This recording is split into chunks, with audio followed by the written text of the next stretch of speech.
Selamat pagi Bapak, Ibu, dan saudara-saudaraku. Semoga pagi hari ini kita semua sudah bangun dengan sejahtera oleh karena anugerah Tuhan kita Yesus Kristus.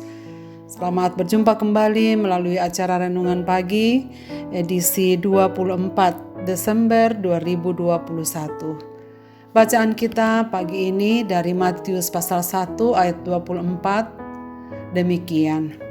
Sesudah bangun dari tidurnya, Yusuf berbuat seperti yang diperintahkan malaikat Tuhan itu kepadanya. Ia mengambil Maria sebagai istrinya.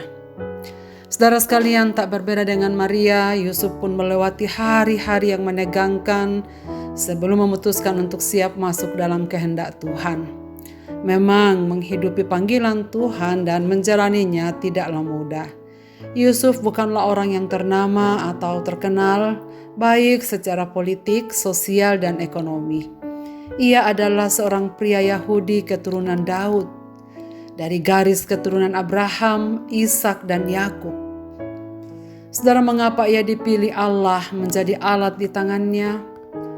Bukankah ada banyak keturunan Abraham, Ishak, dan Yakub? Mengapa pilihan Tuhan jatuh kepada Yusuf? Jelas bahwa Yusuf bukanlah orang yang sembarangan. Penulis Injil Matius pada nas ini menceritakan suatu peristiwa sebelum kelahiran Yesus yang didominasi dengan pergumulan Yusuf. Sebelum ia memutuskan mengambil Maria menjadi istrinya, Yusuf mengalami pergumulan berat ketika ia mengetahui bahwa Maria, tunangannya, telah mengandung. Sebagai laki-laki yang tulus hati, Yusuf tidak mau menceritakan ataupun melakukan hal-hal yang mencemarkan Maria. Yusuf tidak mau melakukan perbuatan yang mempermalukan Maria di depan umum. Karena itu, ia merencanakan agar dapat memutuskannya atau memutuskan pertunangannya dengan Maria secara diam-diam.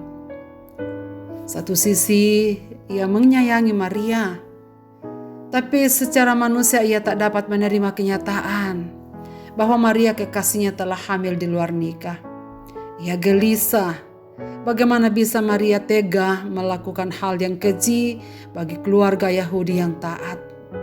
Mungkinkah Yusuf merasa telah dibohongi oleh Maria?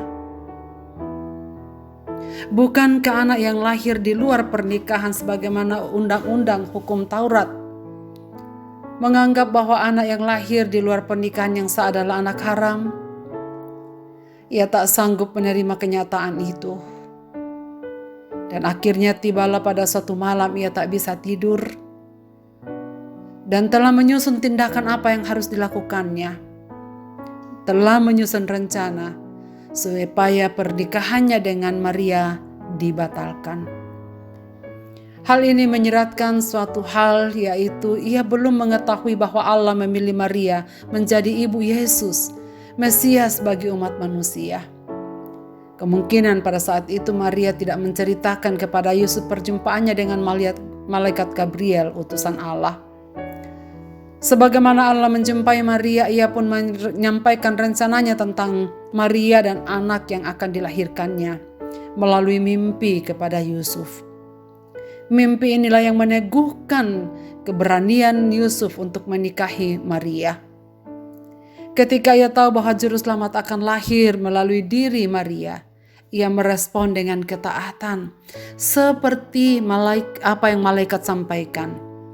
Ia menundukkan dirinya dalam ketaatan kehendak Allah. Apapun resiko yang akan terjadi, terjadilah.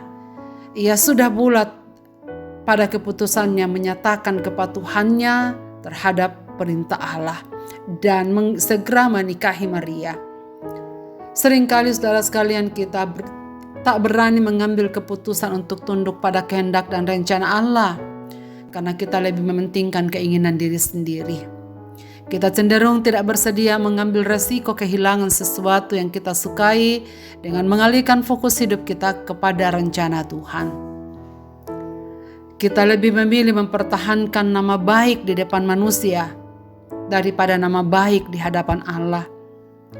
Bahkan lebih parahnya, kadang lebih takut pada manusia yang kelihatan daripada Allah yang tak kelihatan.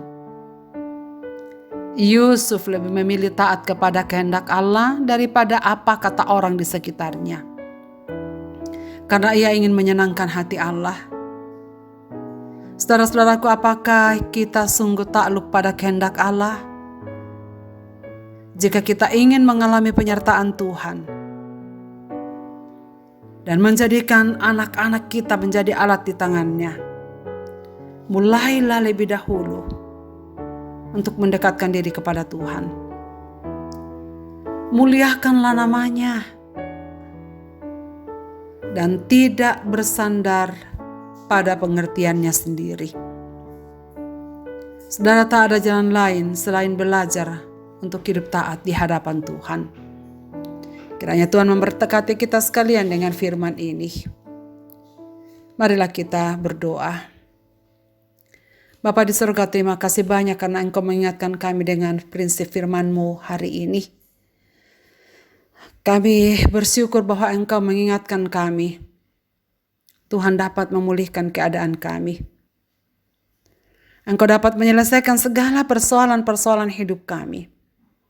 Apapun yang sedang terjadi, sebab Engkau adalah juru selamat itu. Terima kasih banyak ya Bapa untuk firman-Mu pagi ini. Tolonglah kami untuk belajar taat, pasrah sempurna pada kehendak-Mu, dan membiarkan Engkau berkarya dalam hidup kami. Sebab kami rindu merasakan kehadiran Tuhan yang mendatangkan sukacita dan damai sejahtera dalam hidup kami. Seluruh pendengar renungan pagi hari ini, persiapan kami untuk merayakan Natal, mulai malam nanti, malam persiapan Natal sampai hari esok, bahkan hari-hari yang akan datang.